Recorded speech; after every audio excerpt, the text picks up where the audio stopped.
नमस्कार साथियों, स्वागत है आप सभी का आपके अपने यूट्यूब चैनल सिलेक्शन एकेडमी में। जी हाँ दोस्तों, आज की वीडियो हम काफ़ी ज़्यादा इम्पोर्टेंट लेके आए हैं। आज का अपना क्वेश्चन है 1919 का भारत सरकार अधिनियम। ये कुछ क्वेश्चन दिए गए हैं अथवा में इनको आप पढ़ सकते हैं, बाकी इनकी ज़रूरत नहीं है, आप समझदार हैं इतने तो। अब चलिए इसके आंसर पर डायरेक्ट आते हैं। इस वीडियो में आपको बताएंगे कि यह अधिनियम क्या था, इसकी विशेषताएँ क्या थी, इसको कौन लेके आया था, तो सारी चर्चा इस वीडियो में करेंगे हम। तो चलिए अब स्टार्ट करते हैं। 1919 का एक्ट कुछ राजनीतिक गणों के अनुसार एक सीमा चिन्ह था जो अपने से पूर्व बने अधिनियमों से अधिक प्रगतिशील था, परंतु कुछ विचारक इसे एक प्रतिक्रियावादी और तात्कालिक परिस्थितियों में चालाकी भरा कदम बताते हैं, अतः इसके निर्माण की परिस्थितियों पर विचार करना आवश्यक है। तो चलिए अब इस पर विचार करते हैं। परिस्थितियाँ। 1919 का एक्ट तात्कालिक वायसराय लॉर्ड मिल्टो ने भारत मंत्री लॉर्ड मायली की सहायता से बनवाया, जिसकी पृष्ठभूमि में अलीगढ़ महाविद्यालय का प्राचार्य आर्चीबोल्ड और उसका अंध अनुयायी आगा खां था, जो पूरी तरह से ब्रिटिश सरकार का कृपा पात्र था और इंग्लैंड में विलासी जीवन व्यतीत करता था। इस अधिनियम को बनाने के निम्न कारण थे। अब चलिए इनके कारणों पर नजर डालते हैं।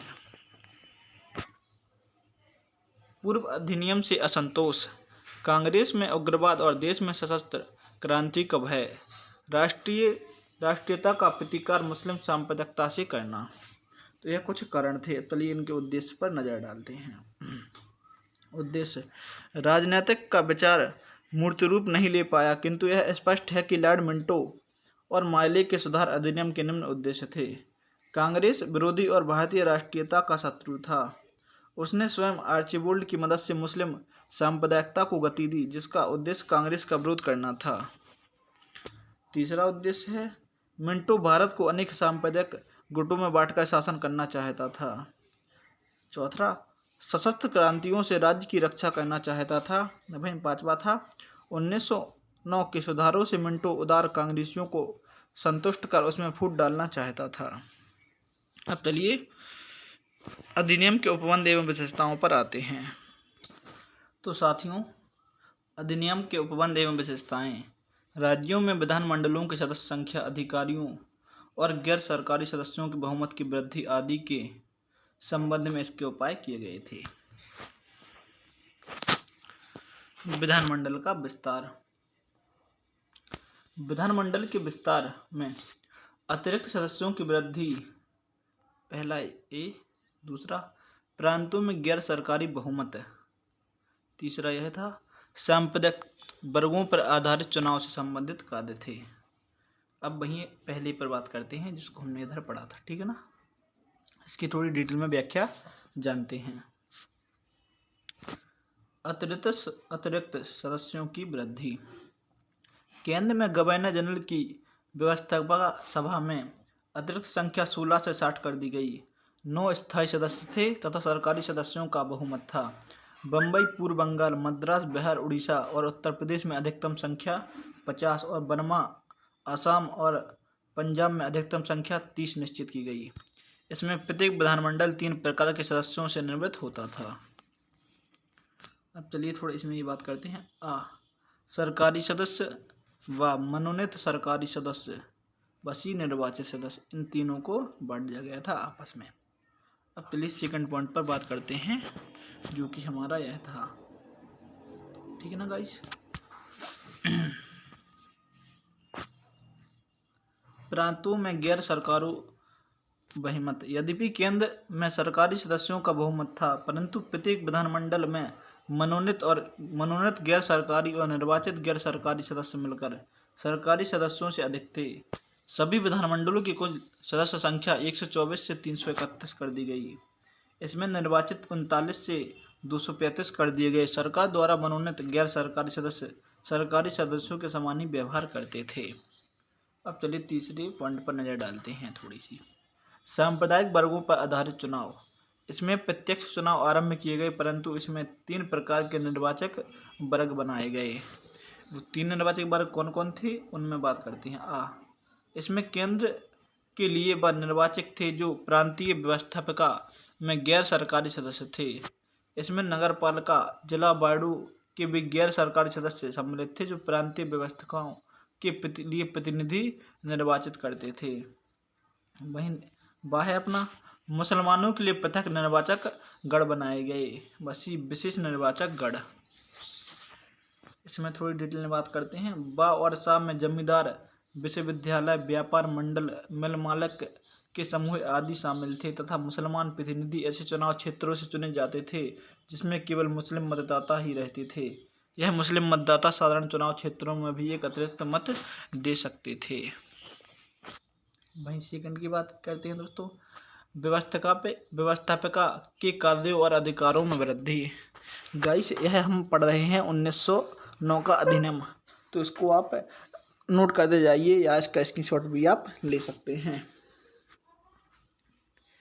व्यवस्थापिका के कार्यों और अधिकारों में वृद्धि, इसके अंतर्गत बजट, दूसरा है सार्वजनिक हित के विषय, वहीं तीसरा है प्रश्न और पूरक प्रश्नों के विषय। अब इसको हम थोड़ी डिटेल में बात करते हैं। बजट कई प्रतिबंधों के साथ किया जा सकता था, जैसे वाद विवाद हो सकता था परंतु उस पर मतदान नहीं करवाया जा सकता था। इसके कारण सैनिक, राजनीतिक और प्रांतीय विषयों का वाद विवाद की सीमा से बाहर रखा गया तथा राजस्व संबंधी टिकट, आगम शुल्क, निर्धारित कर और अदालत, क्षतिपूर्ति, कर्ज, ब्याज, धार्मिक व्यय, रेल आदि पर वाद विवाद नहीं किया जा सकता था। चलिए सेकंड पर आते हैं। सार्वजनिक हित के विषय, इन विषयों पर किसी भी सदस्य को प्रस्ताव विधानमंडल में लाने का अधिकार दिया गया, परंतु यदि प्रस्ताव पास भी हो जाए तो विधानमंडल का अध्यक्ष और गवर्नर इन्हें रद्द कर सकता था, अतः पारित प्रस्ताव मात्र एक परामर्श ही होता था। प्रश्न और पूरक प्रश्न, पार्लियामेंटों ने सदस्यों को किसी विषय पर पूरक या सामान्य प्रश्न पूछने का अधिकार तो दिया, परंतु संबद्ध कार्य परिषद इन प्रश्नों का उत्तर देने को बाध्य न थी और अध्यक्ष प्रश्न को ही समाप्त कर सकता था। यह आप तीसरा इनको आप अच्छी तरह से नोट डाउन करते जाइए। अब चलिए इसकी अगली हेडिंग पर आते हैं। कार्यकारिणी परिषदों में भारतीयों की नियुक्तियाँ। 1809 में दो प्रकार की कार्यकारिणी परिषद थी। प्रथम इंग्लैंड में थी, दूसरी भारत में गवर्नर जनरल की परिषद थी। इसमें पहली बार 1907 में के.जी. गुप्त और सैयद हुसैन बिलग्रामी को भारत मंत्री की इंग्लैंड स्थित काउंसिल में सदस्य नियुक्त किया गया तथा गवर्नर जनरल की काउंसिल में लॉर्ड सिन्हा को नियुक्त किया गया था। अब चलिए पार्लियामेंटो सुधारों के दोष। 1909 के एक्ट के प्रमुख निर्माता मिल्टो अत्यंत संकीर्ण और कांग्रेस तथा राष्ट्रीय का शत्रु था तथा ऐसे व्यक्ति जो शासन के भी प्रधान थे और पूर्ण रूप से साम्राज्यवादी स्वार्थों से प्रेरित थे। जब कानून बनाते थे तो भारतीयों के हितों में नहीं बनाते थे अतः उसमें स्वार्थ, पक्षपात, दोहरे मापदंड, राजनीतिक चालाकी, सिद्धांत का अभाव आदि होते थे। थोड़े इनकी और 2-3 पॉइंटों पर नजर डालते हैं इधर से इधर तक। व्यवस्थापिका का कार्यकारिणी पर नियंत्रण न होना। 1909 के एक्ट में सुधार आधारभूत सिद्धांतों में एकदम विपरीत थे जिन्हें असफल होना अनिवार्य था। उदारवादी भी इनमें भारी मात्रा में असंतुष्ट थे। सुरेंद्रनाथ बनर्जी के अनुसार इसके नियम और उपनियम में सुधार योजना नष्टप्राय कर डाली। गैर सरकारी बहुमत प्रभाव शून्य। प्रांतीय विधानसभाओं में गैर सरकारी सदस्यों का बहुमत रखा गया परंतु इनमें भी मनोनीत सदस्य थे। इस प्रकार सरकारी और मनोनीत गैर सरकारी सदस्य पूर्ण रूप से ब्रिटिश अधिकारियों के निर्देश पर और उनके हित में ही कार्य करते थे अतः निर्वाचन गैर सरकारी सदस्य अलमत और प्रभाव शून्य थे। सांप्रदायिक निर्वाचन। निर्वाचन प्रणाली में मुसलमान के लिए पृथक निर्वाचन क्षेत्र बनाए गए तथा सामान्य क्षेत्रों में एक अतिरिक्त मत देने का अधिकार दिया गया। इस प्रकार सांप्रदायिकता का बीजारोपण किया गया था। वहीं चौथा है उत्तरदायी सरकार का अभाव। व्यवस्थापिका के सभी कार्यों पर उस कार्यकारिणी का नियंत्रण था जो भारतीय जनता या व्यवस्थापिका के प्रति अपने को जरा भी उत्तरदायी नहीं मानते थे, न ही भारतीयों पर विश्वास करते थे अतः उन्होंने व्यवस्थापिका पर अनेक प्रतिबंध लगा रखे थे। स्वशासन का कोई संकेत नहीं। पूर्ण स्वराज्य की बात तो बहुत दूर थी, स्थानीय स्वशासन को भी परोक्ष और प्रत्यक्ष कोई आश्वासन नहीं दिया गया था, न कोई संकेत ही दिया गया था। अब चलिए छठे पर आते हैं। संसदीय शासन की अस्वीकृति। केंद्र में संसद निर्माण की भी कोई चर्चा नहीं थी जबकि अन्य उपनिवेशों में संसदीय प्रणाली चल रही थी।